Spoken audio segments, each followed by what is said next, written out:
तो गाइस आज के इस वीडियो में इसमें हम लोग करेंगे आईसीएआर एग्ज़ाम के लिए इंपॉर्टेंट क्वेश्चन जो कि आपका एग्ज़ाम स्टार्ट होने वाला है, तो उसके लिए ये इंपॉर्टेंट क्वेश्चन होंगे।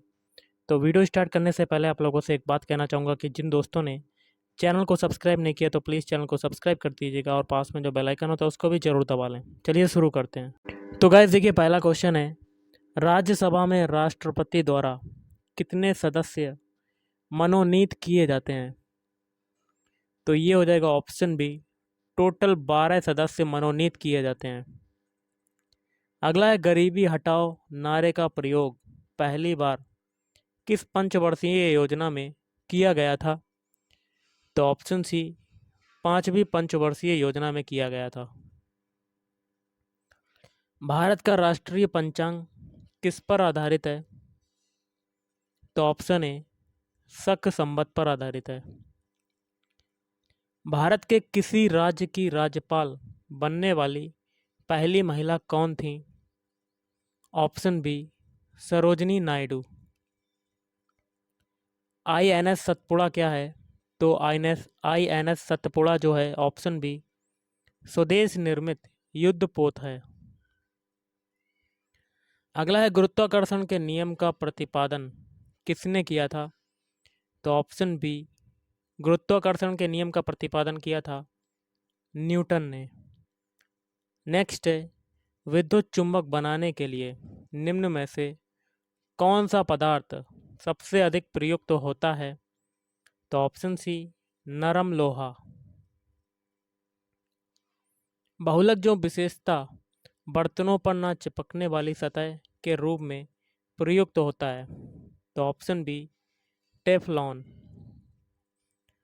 अगला है, निम्नलिखित में से किसके द्वारा अनावृत बीजों में परागण संपन्न होता है? तो ऑप्शन बी, एयर या कह सकते हैं वायु। मानव शरीर में दो हड्डियां आपस में कैसे जुड़ी रहती हैं? तो ऑप्शन बी, लिगामेंट से। क्वेश्चन है, कोई धन साधारण ब्याज की वार्षिक दर पर दिया गया है 5 वर्ष बाद, मतलब टाइम आपका कितना है 5 वर्ष, 5 ईयर। 5 वर्ष बाद उसका साधारण ब्याज उसके 1/4 के बराबर हो जाता है। तो किसके बराबर हो जाता है? देखिए साधारण ब्याज जो है वो मूलधन के 1/4 के भाग बराबर हो जाता है, मतलब SI = P/4 के बराबर हो जाता है। तो ब्याज की वार्षिक दर बतानी है तो साधारण ब्याज क्या होता है, लेकिन आपको साधारण ब्याज दिया हुआ है P/4 और एक्चुअल में होता है PRT/100। टी की वैल्यू आपकी 5 है और अपान 100 ये हो जाएगा। 5 से ये काटेंगे तो 5 दूनी 10 और 0, 4 से काटेंगे 5 चक्कू 20, सॉरी 4 पंजे 20, और पी से पी कटेगा तो आर की वैल्यू कितनी आ जाएगी? आर बराबर 5%, 5%। Option D is right answer. Question है, जितनी देर में बी जो काम करता है ए उतनी ही देर में उसका आधा करता है। अगर बी कोई काम को मान लेते हैं 2 दिनों में करता है तो ए उसका क्या करेगा? आधा, मतलब 1 दिन में करेगा। और आगे क्या करता है? बी अकेला उस काम को 12 दिन में करता है। तो बी का काम कितना है? 12। तो ए का काम कितना हो जाएगा? 6। सॉरी 6 नहीं होगा, बी ए उतना उसका काम का आधा करता है, मतलब 12 है उसका 6 भाग करता है उतनी देर में लगा। अगर उस काम को पूरा करना हो तो उसको कितना टाइम लगेगा? 24 दिन लगेगा। ए और बी मिलकर उस काम को कितना दिन में पूरा करेंगे? तो ए का 1 दिन का काम कितना हो जाएगा? 1/24। और बी का 1 दिन का काम कितना हो जाएगा? 1/12। और दोनों का हमें बताना है तो दोनों का ए प्लस बी बताना है। दोनों का 1 दिन का काम क्या हो जाएगा? 1/24 प्लस 1/12। तो एलसीएम आपका कितना हो जाएगा? 24। ऊपर आ जाएगा 1 + 2 मतलब 3/24। 1/8 भाग करेगा। 1 दिन का काम 1/8 है तो कितने दिनों में पूरा करेगा? तो 8 दिनों में करेगा। Option B is right answer. Question है, दो रेलगाड़ियां हैं जिनकी लंबाई क्रमशः 100 मीटर व 80 मीटर है। तो सबसे पहले लंबाई को टोटल लंबाई जोड़ लेते हैं तो 100 + 80 मतलब टोटल लंबाई कितनी आ गई? 180 मीटर। आगे कहता है, यदि तेज रेलगाड़ी की चाल 72 किलोमीटर प्रति घंटा है और धीमी रेलगाड़ी की चाल 54 किलोमीटर प्रति घंटा है तो रेलगाड़ी कितने समय में आगे चलती धीमी रेलगाड़ी को पार कर देगी? तो पार करने में मतलब क्या होगा? दोनों की चालें क्या है? एक दूसरे के विपरीत हैं, तो दोनों की चालें क्या हो जाएंगी? घट जाएंगी। पहली की चाल है 72 किलोमीटर प्रति घंटा और दूसरी की 54 किलोमीटर घंटा।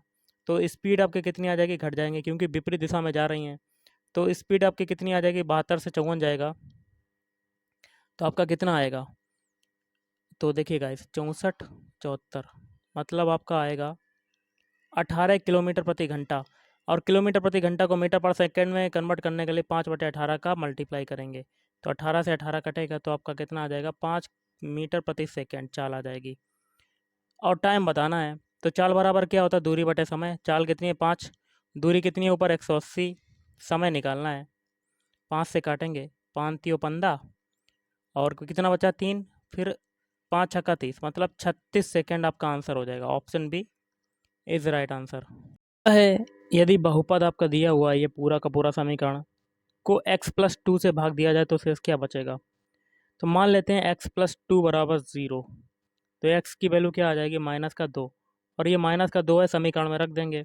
तो -2 का होल की पावर 4 है पहले में, फिर -8x³ x की वैल्यू है -2 तो 2 का होल क्यूब हो जाएगा, फिर x² मतलब -2 का होल स्क्वायर, फिर प्लस 3x है 3 -2, फिर -6, 2 का 4 बार करेंगे तो 2 दूनी 4, 4 दूनी 8, 8 दूनी 16, तो 16 ये हो जाएगा। और -2 का करेंगे, 2 का क्यूब करेंगे 8, माइनस का 8 आएगा तो माइनस माइनस प्लस, और 8 में 8 का मल्टीप्लाई करेंगे तो 64 आ जाएगा, 8 8 64। और 2 का स्क्वायर करेंगे, -2 का स्क्वायर तो प्लस का 4 आएगा। अब देखिए 3 का 2 में मल्टीप्लाई करेंगे, माइनस का 2 में तो माइनस का 6 आ जाएगा। ओके गाइस, फिर माइनस का 6। अब देखिए 16 और 64 कितना होता है, जोड़ लो, आपका हो जाएगा 80, 80 4 84, और 84 में से माइनस का 12 घटेगा तो आपका कितना आ जाएगा, 72। तो आंसर क्या हो जाएगा, option D is right answer. अगला है 10, 9, 8, 7, 10, 16 का माध्य क्या होगा। माध्य बराबर क्या होता है, पदों का योग, मतलब सारे पद जोड़ दीजिएगा। तो 10 + 9 + 8 + 7 + 10 + 16 बटे पदों की संख्या, संख्या कितनी है 1 2 3 4 5 6 बटे 6 से भाग दे देंगे। अब ऊपर वाले को जोड़ेंगे तो टोटल आपका आ जाएगा 60, तो 60 बटे 6, 6 से काटेंगे तो आपका आ जाएगा 10। Option D is right answer. अगला क्वेश्चन है ए बी समानांतर सी डी। तो ए बी समानांतर सी डी है और तिर्यक रेखा पी क्यू एक काट रही है, ये पी क्यू। तो एक्स की वैल्यू बतानी है, एक्स कोण ये कोण, ये दोनों क्या हैं दोस्तों, एक दूसरे के एकांतर कोण हैं, और दोनों एकांतर कोणों का योग कितना होता है, 180 होता है। अंता कोणों का योग, ये दोनों अंता कोण हैं, तो इनके अंता कोणों का योग कितना होता है 180। तो x डिग्री प्लस 135 डिग्री किसके बराबर हो जाएगा, 180 डिग्री के बराबर। तो x डिग्री इक्वल टू क्या हो जाएगा, 180 माइनस 135, तो आपका आंसर कितना आ जाएगा, 45 degree. Option B is right answer. और आज का लास्ट क्वेश्चन है, यदि समलंब चतुर्भुज की भुजाएं कितनी हैं, 12 सेंटीमीटर और 8 सेंटीमीटर। मान लेते ए एक भुजा है जो कि है 12 सेंटीमीटर, दूसरी भुजा है वी जो कि 8 सेंटीमीटर, और उनके बीच की दूरी डी बराबर आपकी कितनी, 10 सेंटीमीटर। तो क्षेत्रफल क्या होगा समलंब चतुर्भुज का, तो ये होता है 1/2 इंटू दोनों भुजाओं का योगफल मतलब ए प्लस बी, इंटू बीच की दूरी मतलब डी। तो 1/2 ए प्लस बी, ए कितना है 12, बी कितना है 10, सॉरी बी कितना है 8 है, और इंटू डी कितना है 10। अब देखिए सॉल्व करेंगे, 2 से ये काटेंगे तो आपका आ जाएगा 5। 12 और 8 कितना होता है, 20 होता है, 20 में 5 का मल्टीप्लाई करेंगे तो आपका आ जाएगा 100। ऑप्शन है इज राइट आंसर। तो गाइस आज के इस वीडियो में इतना ही, थैंक यू, धन्यवाद।